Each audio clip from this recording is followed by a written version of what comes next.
Magbibigay lang ako mga idol ng konting tips doon sa mga gustong mag-business ngayong 2026. Kung may plano kayo mga idol mag-business, ay unang-unang iwasan nyo ay mangutang sa Bombay. Okay lang mangutang doon sa mga bangko, Sapslay, Pacific, o wag lang Bombay. Dahil lang Bombay mga idol, napakahirap utangan. Hindi, madali lang utangan pero napakahirap yung mabigat yung interest nila. Kasi 20% mga idol ang interest nila. Sa 100,000 kasi, tumutubo siya ng 20,000. Pero 2 months mo naman babayaran yon. Ang problema kasi doon, mga idol, araw-araw kasingilin. Ngayon, uutang ka ng 100,000 para gawin mo siyang pangkapital sa business mo. Tapos meron siyang tubo na 20,000. Ngayon, bukas, sisingilin ka ng 2,000.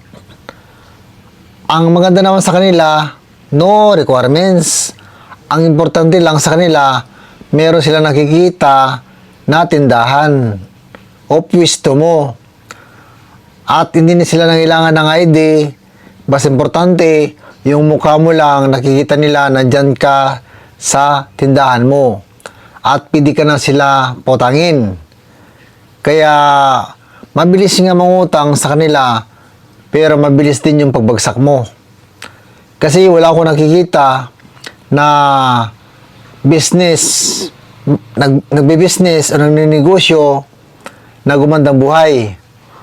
Puro lahat kasi lubog na nakikita ko.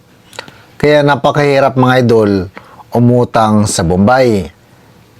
Mabigat masyado yung interest nila. Kung gusto mo mangutang, doon na lang sa bangko.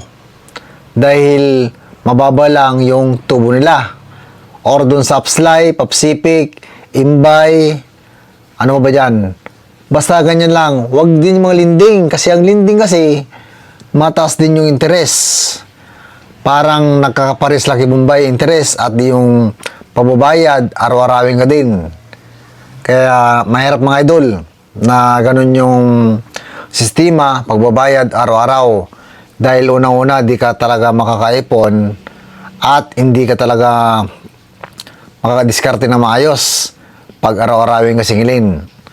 Kaya mas maganda, dapat yung gusto mo utangan, yung buwanan lang. At least yung pera, makaikot siya. Kasi pag inaraw-araw ka, hindi yan iikot mga idol. Mas lalo maghirap yung buhay mo. Kasi nung ako ay nangutang sa Mumbai, halos lumuluha na yung mga mata ko mga idol. Halos gusto nang sumabog yung aking ulo.